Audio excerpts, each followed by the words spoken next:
यादव के मंच पर क्या इस पर आपने कोई मुस्लिम नेता को देखा? क्या आपने अखिलेश यादव के मंच पर कोई मुस्लिम नेता को देखा सहारनपुर में? मैं बता रहा हूं मुस्लिम नेता कहां पर बैठे थे। मेरे पास फोटो है मुस्लिम नेताओं की, मैं डालना नहीं चाहता। वो मुस्लिम नेता किसी दूर एक खेत में दरी बिछाकर बैठे थे। समाजवादी पार्टी के सरबराह अखिलेश यादव सहारनपुर को आते और उनके मंच पर मुसलमान नहीं बैठता। उनका नेता किसी दूर खेत में एक पेड़ के साए में दरी बिछाकर फलियां खाकर बैठा था। ये नेताजी जब भैया जी जाएंगे हाईवे पे गाड़ी रोककर नमस्ते कर लेंगे। आप बताइए, जो अपने मंच पर मुसलमानों को नहीं बिठाता, तो अब कल समाजवादी पार्टी के लोग बोलेंगे नहीं नहीं, कल आजमगढ़ में अखिलेश यादव ने एक मुस्लिम नेता को बिठाया था। तो हाँ बिठाया था, 80 साल का एक एमएलए आजमगढ़ का। किस पर बिठाया? मंच पर, स्टूल के ऊपर बिठाया। स्टूल के ऊपर बिठाया तुमने और सबको सोफे के ऊपर बिठाया। मेरे जहां पर तुमको मंच पर जगह नहीं है बैठने की, और अगर बैठने की जगह है तो स्टूल पर बिठाया जाता। मैं उन मुस्लिम कायदीन से कहूंगा कि छोड़ो समाजवादी पार्टी को, तुम असदुद्दीन ओवैसी के खंडे पर बैठ जाओ, मैं तुमको तुम मेरे खंडे पर खड़े हो जाओ, तुम मेरे बाजुओं पर खड़े हो जाओ। तुम पर मेरी जिंदगी कुर्बान, अगर मेरी लाश भी तुमको फायदा पहुंचाती तो इस्तेमाल करो। अगर एक सियासी ताकत बनो, एक सियासी कुव्वत बनो। याद रखो अज़ीज़ान मिल्लत, मैं उत्तर प्रदेश के मुसलमानों से भीख मांग रहा हूं। 60 साल हो गए मेरे अजीज दोस्तों। एक तब्दीली पैदा करना पड़ेगा आपको, एक तब्दीली पैदा करना पड़ेगा आपको। अब नहीं चलने वाला ये सेकुलरिज्म का झूठा नारा, अब नहीं चलने वाला ये सेकुलरिज्म की तमाम झूठी बातें। सेकुलरिज्म के नाम पर अगर किसी को धोखा दिया गया तो उस कौम का नाम मुसलमान है। सेकुलरिज्म के नाम पर अगर किसी को गरीबी उसका मुकद्दर बना दिया गया तो वो तमाम सियासी पार्टियां हैं। मेरे अजीज दोस्तों और बुजुर्गों, आज आपसे मैं अपील करने आया हूं कि मुत्तहिद हो जाइए, मुत्तहिद हो जाइए, अपनी जमात से वाबस्ता हो जाइए, अपनी एक सियासी क़यादत को बनाइए। कोई नेता आसमान से नहीं आएगा, कोई नेता जमीन से निकल कर नहीं आएगा, मगर ये अल्लाह की जमीन पर जो हम हैं, अल्लाह ने हमको दिमाग दिया, सोचने और समझने का सलीका दिया, उसको इस्तेमाल करो। कौन है हमारा नेता? देख लो आप। कहां है तुम्हारी आवाज? तुम खुद ढूंढ रहे हो अपनी आवाज को सुनने के लिए। तुम अपनी एक ऐसी आवाज को सुनने के लिए तड़पते हो जो तुम्हारे दिल में छुपे हुए दर्द और तकलीफ को बयान कर सके। मैं आपसे वादा कर रहा हूं कि मजलिस इत्तेहादुल मुस्लिमीन को आप कामयाब करिए। सेकुलरिज्म मजबूत होगा, मजलिस के अगर कैंडिडेट कामयाब होते हैं, देश मजबूत होगा। अगर मजलिस के एक सियासी क़यादत आप बनाते हैं, देश को ताकतवर कैसे बनाएंगे आप? जब भारत की सबसे बड़ी अक़लियत 14% मुसलमान का कोई सियासी नेता नहीं, कोई पॉलिटिकल लीडरशिप नहीं है, उसकी कोई वोट की अहमियत नहीं है। क्यों वोट की अहमियत नहीं है? क्योंकि बीजेपी और आरएसएस ने ये बता दिया आपको कि वो आपके वोट के बगैर भी हुकूमत बना सकते हैं। ठीक है, वो बना रहे, तो क्या तुम अपने उत्तर प्रदेश में 20 एमएलए को नहीं जिता सकते? क्या 20 को नहीं जिता सकते? क्या 20 एमएलए को कामयाब नहीं कर सकते? जब 300 एमएलए बीजेपी के जीतते हैं तो क्या उत्तर प्रदेश के मुसलमान खालिस अपने वोट से 20 एमएलए को कामयाब क्यों नहीं कर सकते? कर सकते हैं। सिर्फ हौसले की जरूरत है, एतमाद की जरूरत है, बहादुरी की जरूरत है, और बेखौफ होकर अपने वोट का इस्तेमाल करो। जब तुम्हारी क़यादत बनेगी तो तुम्हारा हक उस पर पहुंचेगा, वो दौड़ता हुआ तुम्हारे दरमियान में आकर खड़ा हो जाएगा। मगर अगर आप किसी और पार्टी के एमएलए को वोट देंगे तो वो उस पार्टी का मोहताज रहेगा, वो उस पार्टी जो कहेगी उस पर अमल करना पड़ेगा। मैं आपसे वादा कर रहा हूं कि मजलिस के विधायक एमएलए जब जीतेंगे उन पर कोई रोक टोक नहीं होगा। पूरी तरह उनसे कहा जाएगा कि बेबाक होकर मजलूमों की आवाज उठाओ, बेबाक होकर इंसाफ का मुतालबा करो, बेबाक होकर जालिम से पंजा आजमाई करो। डरो मत, जिंदगी एक ही बार अल्लाह देता है, जिंदगी का सही इस्तेमाल करो। जब तुम और हम कब्र में जाओगे तो तिश्नगी नहीं रहना कि काश मैं मुसलमानों के लिए कुछ ऐसा कर लेता। मैं तुमसे कह रहा हूं, उस तिश्नगी को मिटा दो और मजलिस का साथ दो, आप देखोगे कि तब्दीली पैदा होगी इंशाअल्लाह। मेरे अजीज दोस्तों और बुजुर्गों, हम पर इल्जाम लगाने वालों पर मैं एक ही बात उनसे कहूंगा कि मजलिस पर इल्जाम आप लगाते हैं, मैं मुसलमानों के इंसाफ की बात करता हूं। मेरे दोस्त, मेरे गयूर कौम के नौजवानों, आप बताइए कि गोरखपुर में एक गुप्ता साहब का पुलिस कस्टडी में उनको मार मार कर कत्ल कर दिया जाता है। हमने भी उसकी मजम्मत की और उत्तर प्रदेश के योगी बाबा ने क्या किया? बाबा ने ये किया, बाबा फौरन गोरखपुर चले गए। बाबा फौरन पीड़ित परिवार से, गुप्ता साहब के खानदान वालों से मिलने चले गए। कहा 50 लाख रुपए दूंगा। पुलिस को ऑफिसरों को सस्पेंड किया। अखिलेश यादव क्या किए? वो भी गुप्ता परिवार के पास चले गए और 21 लाख रुपए का चेक दिया। यहां आपको बता इसलिए रहा हूं कि देखो ये नाइंसाफी, इंसान जब मरता है तो इंसान होता है। मौत तो इंसान की हुई है। जालिम ने एक इंसान की जान ले ली, मगर उसका नाम अगर गुप्ता होगा तो उसकी जान की अहमियत है। जिसका नाम फैसल होगा, जो नाव में तरकारी बेचता था, 18 साल का बच्चा। नहीं है, मैं गालियों के लिए नहीं कह रहा हूं, सुनने के लिए कह रहा हूं। अगर तुम्हारे दिलों में धड़क दवा दिल है तो उस बच्चे के लिए आंख में आंसू लाओ। उसके पुलिस कस्टडी में मार दिया गया। तरकारी बेचता था गरीब बच्चा, मगर कोई उसके पास नहीं गया, कोई उसके पास नहीं गया। क्यों? उसका नाम फैसल था और वो मुसलमान था। कोई 50 लाख का वादा नहीं, कोई 21 लाख का चेक नहीं, कोई पुलिस वाले को सस्पेंशन नहीं। क्यों? क्योंकि गुप्ता के वोट की अहमियत है, तुम्हारे वोट की कोई अहमियत नहीं है। तुम्हारी जान की अहमियत नहीं है, तुम्हारे आंसुओं की अहमियत नहीं है। और तुम ये समझ रहे हो कि तुम बादशाहगर हो। नहीं हो तुम बादशाहगर उस वक्त हो गए जब 19% एक शीशा पिला हुई दीवार की तरह मुस्तैद हो जाओगे। तो अगर तुम्हारे बच्चे के सर के बाल पर आ जाएगी तो लड़ेंगे तुम्हारी खौफ से, तुम्हारे इतिहास के खौफ से परेशान है। मेरे अजीज दोस्तों और बुजुर्गों, ये मिसाल आपके सामने है। आप बताइए क्या क्या नहीं हो रहा है। ये वेस्टर्न यूपी है। कई एनकाउंटर में मुसलमानों को पुलिस ने गोली मार दिया। एक मशहूर जर्नलिस्ट है जिसका नाम मोहतरमा नेहा दीक्षित है। कोई कहेगा कि वो ऐसी झूठ बोल रहा है। जाओ वो जर्नलिस्ट की रिपोर्ट पढ़ लो, जिसने कहा कि सबसे ज्यादा मारने वालों को एनकाउंटर में मुसलमान थे। जेल में घुसकर गोली मार दी गई। आप बताओ फिर कौन से आप सेकुलरिज्म की बात कर रहे हैं? कौन से आपके वोट बैंक की आप बात कर रहे हैं? उठो उत्तर प्रदेश के मुसलमानों, ये वक्त काबे गफलत सोचने का है। अपने दिमागों से उन चालों को निकालो जो तुम ये समझ रहे हो कि हालात सब सही है। नहीं है, हालात सब सही नहीं है। हालात उस वक्त सही होंगे जब आप एक करवट लेंगे। जिस तरह इस सरजमीन पर हमारे बुजुर्गों ने बातिल ताकतों और तूफानों के सामने शमा को रोशन किया था, आज उस शमा की रोशनी पूरे आलम में फैल चुकी।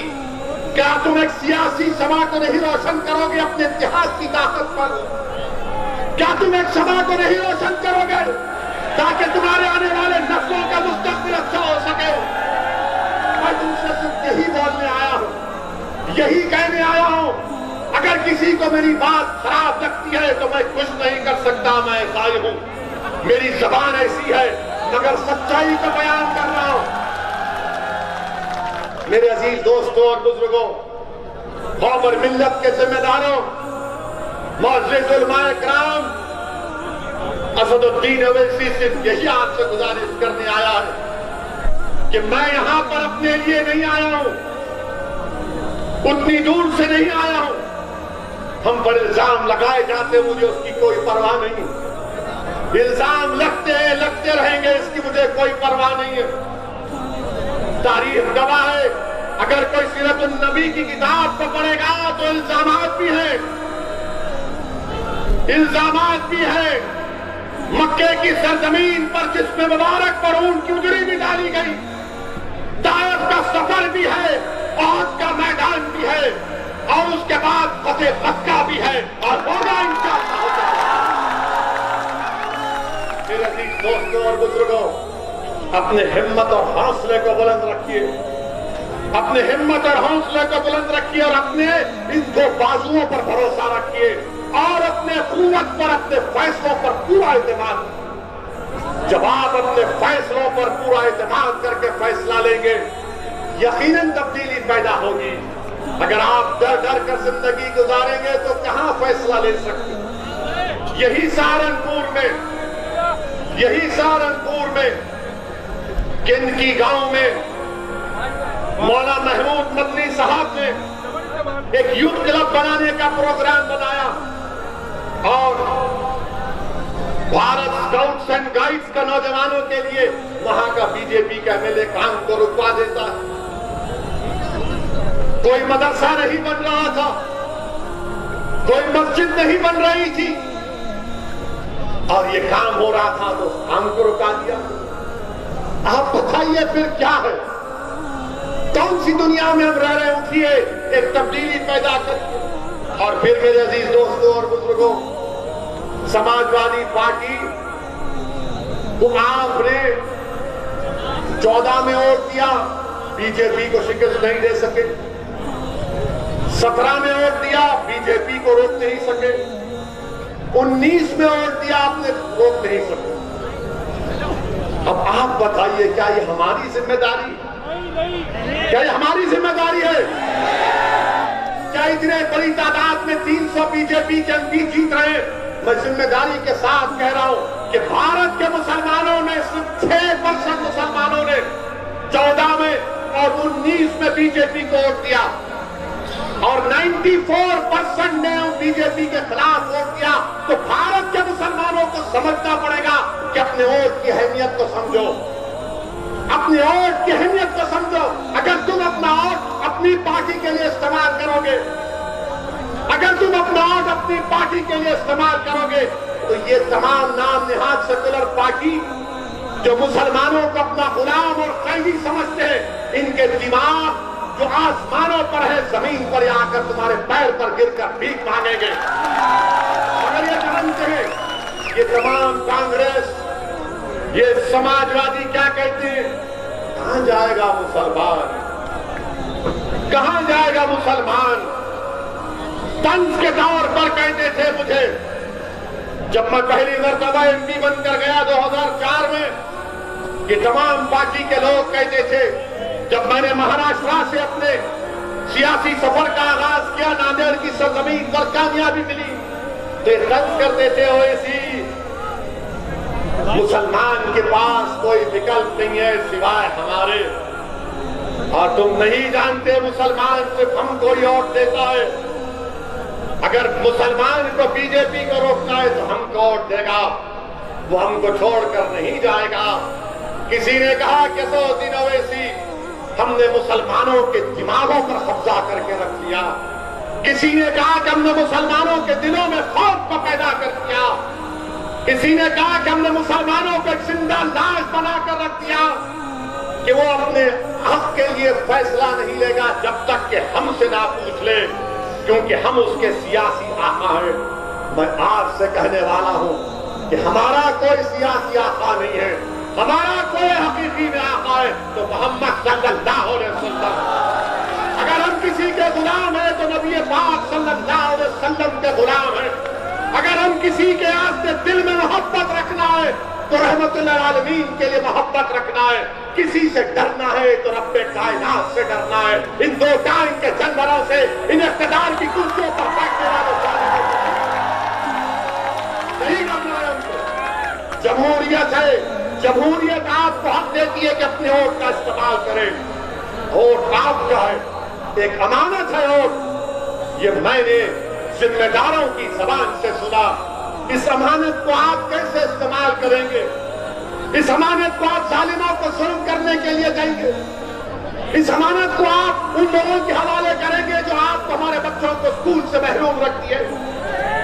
क्या आप उनको वोट देंगे?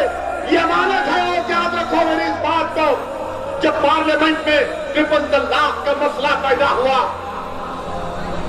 जब पार्लियामेंट में ट्रिपल तलाक का बिल लाया गया, आपके ऊपर छोड़ता हूं, किसने 3 मरतबा मोदी ने पार्लियामेंट में बिल लाया तो 3 मरतबा किसने दलाइल के साथ मुल्क के आईन और संविधान के दायरे में रहकर उस कानून की धज्जियां किसी ने उड़ाई तो उसका नाम मजलिस इत्तेहादुल मुस्लिमीन।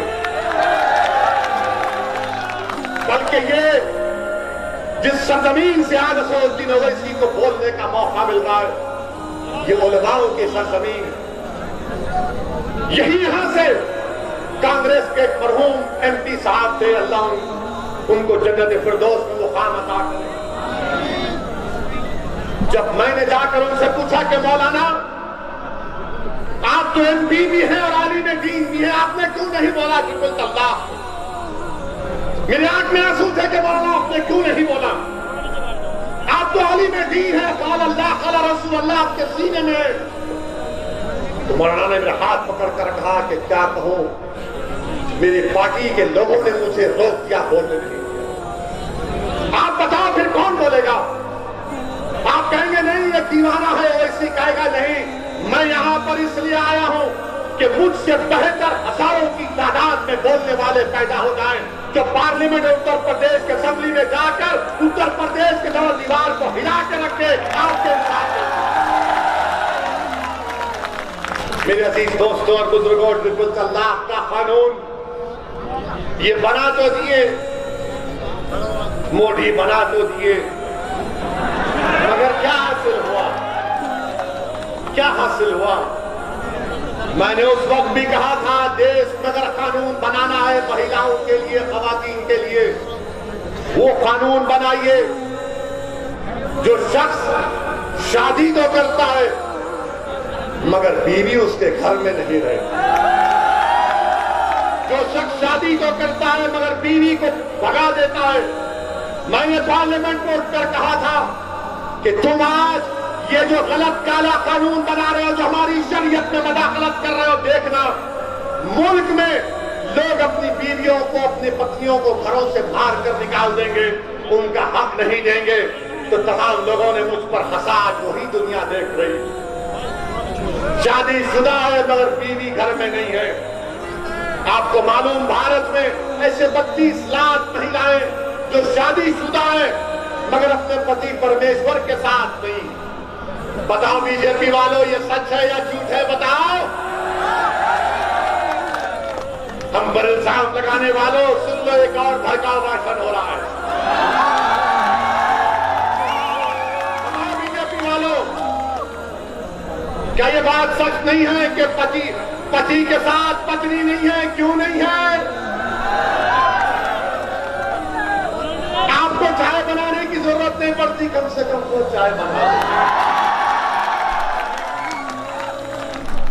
मगर इस पर भी अब शाम में 6 बजे से ये मीडिया वाले हमारा निकाह शुरू कर देंगे। ये वैसी ने इनके बारे में ऐसा कह दिया। मैं तो कहा कि चाय बनाने में मदद मिल सकती है। बगैर दूध की पीता हूं, अच्छा लगता है। हमारे घर में खाली चाय मिलती है, बाकी सब हमको करना पड़ता, क्योंकि हमारे पास मामला ये है कि ज्यादा हम बोलते हैं तो घर में हमारी जबान नहीं चलती, हमारा इख्तियार सिर्फ चाय पर रुक जाता है। मगर वो ये बेचारे तो उससे भी महरूम है। ट्रिपल तलाक का कानून 3 मरतबा आया। क्या कहा दूसरे पार्टियों ने? उठाकर रिकॉर्ड देख लो, समाजवादी पार्टी ने क्या कहा था। उठाकर रिकॉर्ड देख लो, कांग्रेस ने क्या कहा था। मेरे अजीज दोस्तों और बुजुर्गों, ये अपनी बात दिल से निकाल दो कि नहीं ओवैसी है, नहीं, ओवैसी जिंदगी खत्म हो जाएगी तो क्या तुम मुझसे बेहतरीन काबिल लोगों को नहीं पैदा करोगे?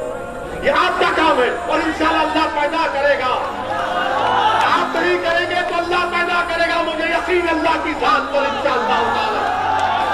अल्लाह इस कौम को कभी महरूम नहीं रखेगा, अल्लाह मुझसे ज्यादा काबिल लोगों को पैदा करेगा।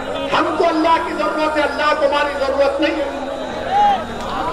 हमको अल्लाह की जरूरत है, हम अल्लाह से भीख मांगते हैं। मेरे अजीज दोस्तों और बुजुर्गों, फिर CAA का कानून आया। CAA का कानून आया। किसने उस कानून के खिलाफ उस कानून को काला कानून कहा? पार्लियामेंट गवाह है, दुनिया गवाह है कि अल्लाह सुब्हानहू तआला ने मजलिस-ए इत्तेहादुल मुस्लिमीन को ये एजाज बख्शा। ये अल्लाह का करम है कि अल्लाह ने मेरे दिल में इस बात को डाला कि मैंने बीजेपी के 300 MPओ के सामने, अमित शाह के सामने खड़े होकर कहा कि गांधी ने उस वक्त के सफेद फार्म साउथ अफ्रीका के कानून के खिलाफ उसको फाड़ दिया था। आज ओवैसी तुम्हारे इस कानून को फाड़ दिया। समाजवादी ने क्या किया? कांग्रेस ने क्या किया? हम जब कानून को फाड़े तो सब के सब ने नजरें नीचे कर लिए। बोले ये क्या कर दिया तुमने, ये क्यों फाड़ा तुमने? हमने कहा हमने इसलिए फाड़ा क्योंकि दिल बोल रहा था, संविधान पुकार पुकार कर कह रहा था ये काला कानून है जो मजहब के नाम पर नाइंसाफी कर रहा है मुसलमानों।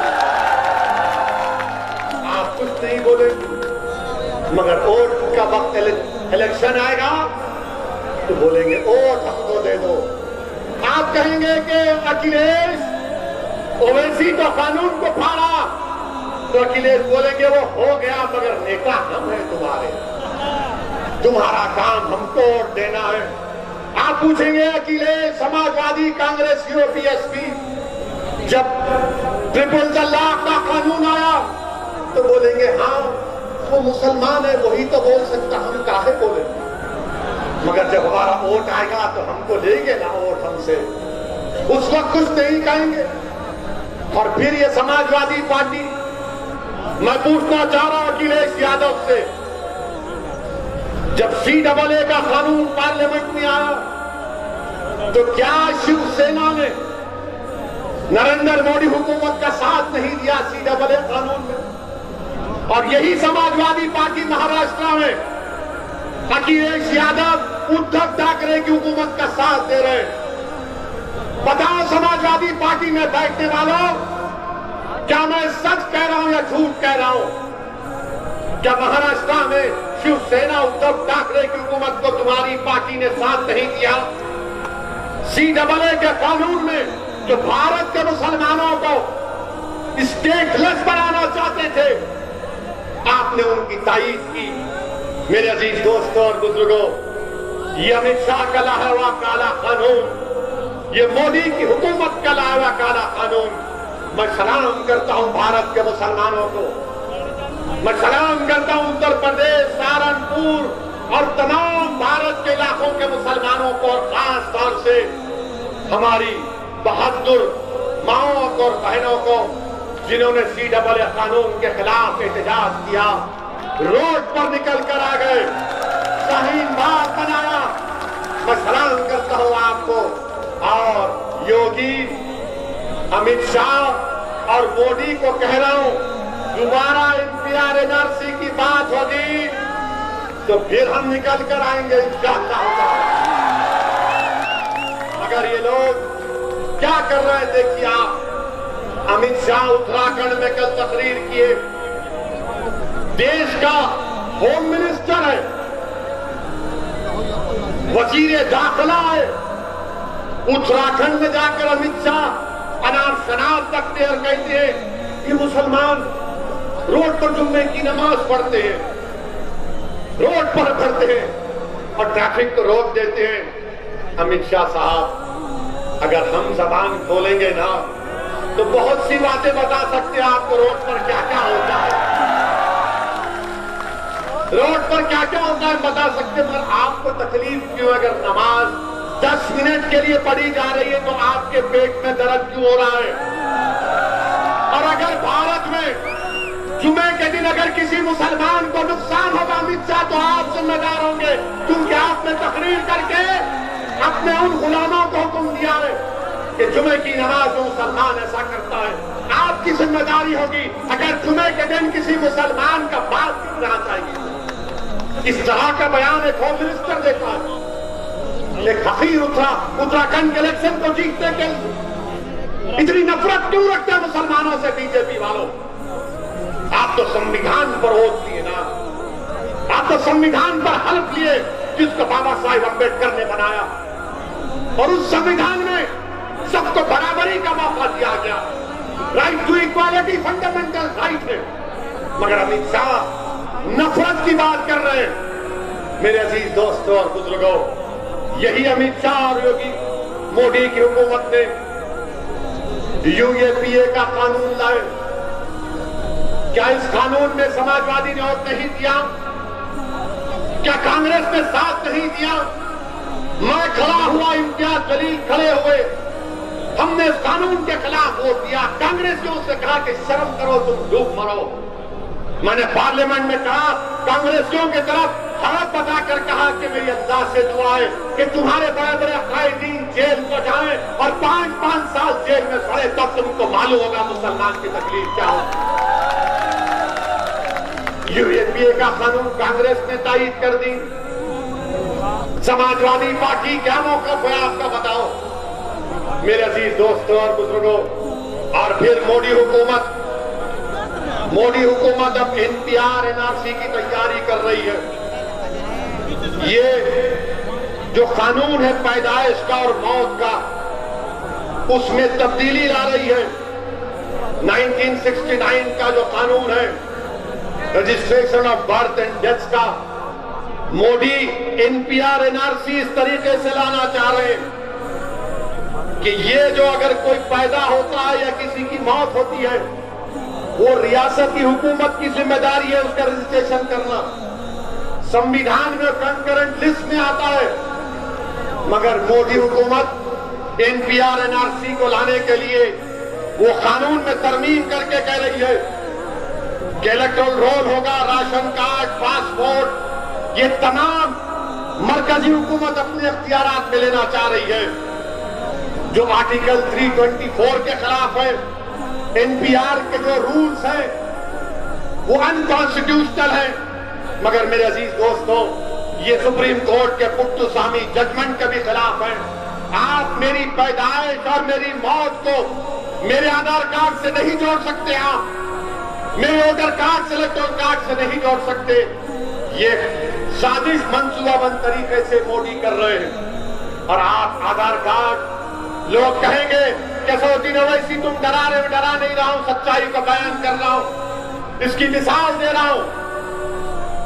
तस्लीम नामी एक शख्स यूपी का मध्य प्रदेश में चूड़ियां बेचने गया, 1 महीने से जेल में। उसके आधार कार्ड में सिर्फ नाम के स्पेलिंग की गलती है, तो 1 महीने से जेल में तस्लीम है। याद रखिए, एनपीआर होगा तो एनआरसी हो जाएगा, और जब एनपीआर होगा तो सहारनपुर के तहसील ऑफिस पर नाम लगाया जाएगा सऊदी ओवैसी का, और तहसीलदार नाम देखेगा सच तो कहेगा तू प्रूफ कर दे कि तू भारत का शहरी है। और भारत के शहरी के लिए प्रूफ करने के लिए मुझे अपने माँ बाप की पैदाइश को बताना पड़ेगा, उनका डेट ऑफ बर्थ और बर्थ सर्टिफिकेट लाना पड़ेगा।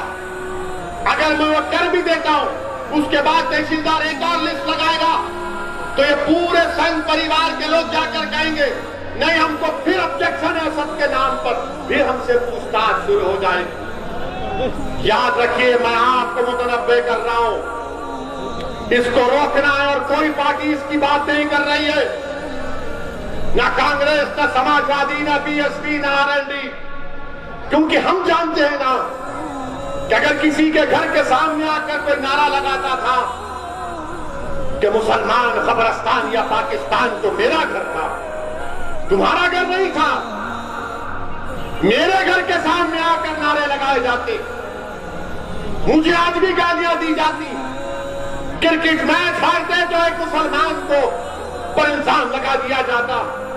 मेरे अजीज दोस्तों और बुजुर्गों, इसीलिए हम आपसे कह रहे हैं कि अपनी क़यादत को बनाइए, मुझे मत देखिए, अपने आप को देखिए, अपने अपने मसाइल को देखिए, इस आने वाले चैलेंजेस का कैसे मुकाबला करेंगे।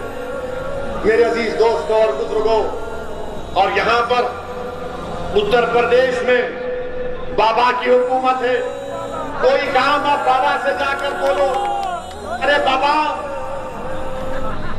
यहां पर सहारनपुर में लिख कर लाया हो, वरना बाबा बोलेंगे वो इसी झूठ बोला।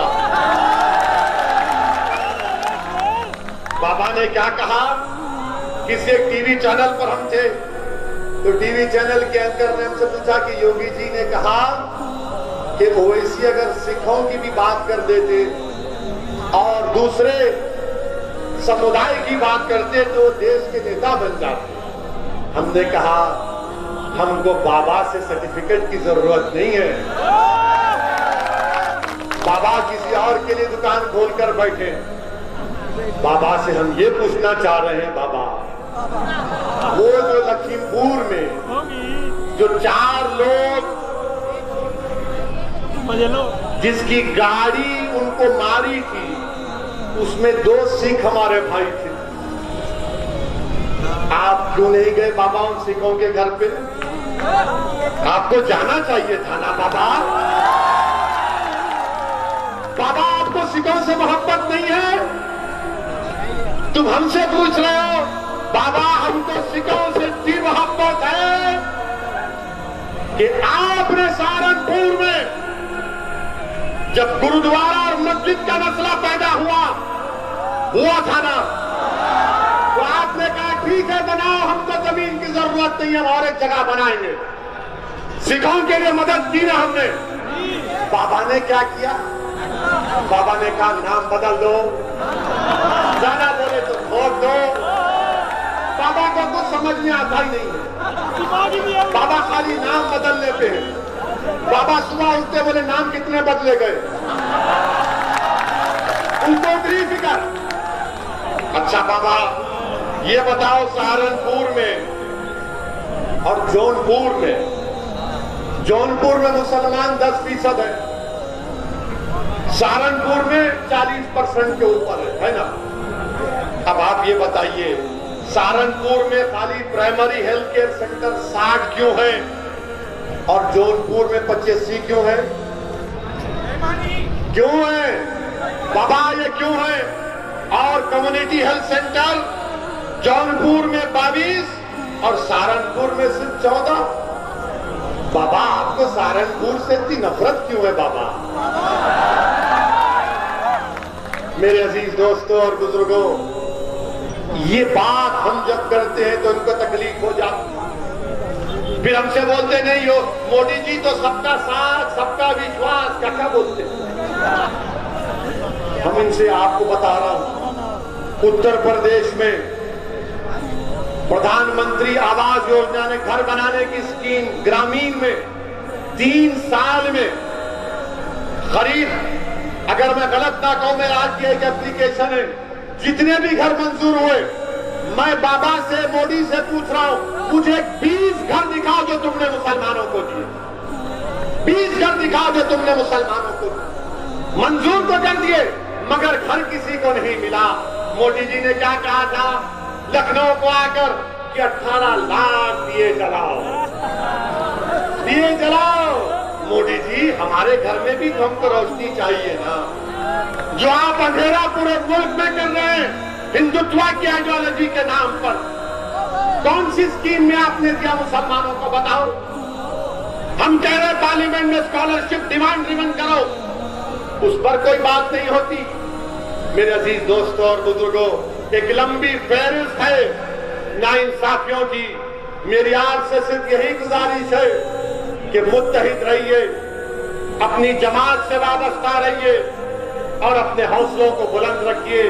हाँ, योगी आदित्यनाथ सब पर देशद्रोही का मुकदमा लगा देते नहीं, वो क्यों पटाखे फोड़ा, वो क्यों खुशी मनाया? अरे बाबा, देशद्रोही का मुकदमा उसी वक्त लग सकता है जब तशद्दुद होता है। और ये यूपी की हुकूमत मुजफ्फरनगर के फसादात में आजादी के बाद 50,000 मुसलमान अपने घर बार को छोड़ दिए, जिन पर मुकदमे आयद हुए साथियों के ऊपर 1000 मुकदमे कोर्ट में खत्म हो गए। अखिलेश यादव की सरकार थी जब हम कैंपों में सर्दी में कर रहे थे तो अखिलेश यादव सैफई में बंबई से फिल्म स्टारों को बुलाकर नाच गाना देख रहे थे। जब हमको ओढ़ने के लिए रजाई नहीं मिल रही थी तो अखिलेश यादव की सरकार ने बुलडोजर लगा दिए। अब बाबा ने कहा कि जब अखिलेश ने ऐसा किया तो मैं उससे बढ़कर करूंगा, और 70 से ज्यादा मुकदमे योगी आदित्यनाथ की सरकार ने बीजेपी के कायदीन से निकाल दिए, के ऊपर से डाल। मेरे अजीज दोस्तों और बुजुर्गों, यही जंगगुजारी साथ मैंने अखलास के साथ आपके सामने रखा है। मैं आपसे गुजारिश भी करूंगा कि मौलाना कलीम सिद्दीकी साहब के लिए भी दुआ करें। मौलाना कलीम सिद्दीकी साहब के लिए भी दुआ करें। ये नहीं बोलेंगे अखिलेश नहीं बोलेंगे, कांग्रेस नहीं बोलेंगे, नहीं बोल सकते। लफ्ज़ मौलाना जो आता है बोलते नहीं हमारा हम मौलाना है, वो का मौलाना है, हमारे अब्बा मौलाना है बोले। मगर झूठे केस में उनको डाल दिया गया। इंशाअल्लाह ताला अल्लाह इंसाफ करेगा, अल्लाह इन जालिमों को जलील और रुस्वा करेगा इंशाअल्लाह। मेरे अजीज दोस्तों और बुजुर्गों, हम हुकूमत से भी मुतालबा करते हैं कि पूरे देश की यूनिवर्सिटियों को खोलिया। अरे जलसे हो रहे हैं, अलीगढ़ मुस्लिम यूनिवर्सिटी हो, दिल्ली हो, ये सबको JNU हो, खोलिए। यूनिवर्सिटी को खोलने की जरूरत है। मेरे अजीज दोस्तों और बुजुर्गों, मजलिस को मजबूत करिए। जो मजलिस का उम्मीदवार होगा उसके लिए दुआ करिए और अपनी क़यादत को बनाइए। मैं आपसे यही गुजारिश करने आया हूँ, डरने और घबराने की जरूरत नहीं है।